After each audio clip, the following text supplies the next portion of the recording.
आपल्या बीड जिल्ह्यातील हे कंकालेश्वर मंदिर यादव काळातील असल्याचं म्हटलं जातं.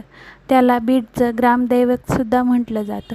म्हणजे पार 1500 वर्ष जुनं 84 मीटर चौकोनी आकाराच्या तलावाच्या मधोमध हे शिवमंदिर बिंदुसरा नदीच्या काठावर उभा. चला आपण आधी महादेवाचे दर्शन घेऊया. चारही बाजूने भरभक्कम आणि नक्षीदार खांब या मंदिराचे वैशिष्ट्य आहे.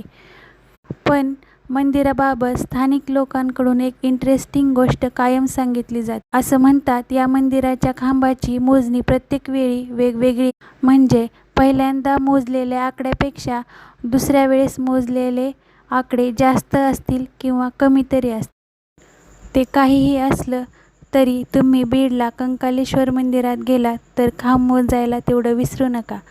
आणि व्हिडिओ आवडल्यास आपल्या चॅनलला सबस्क्राईब करा, लाईक करा, शेअर करा. धन्यवाद.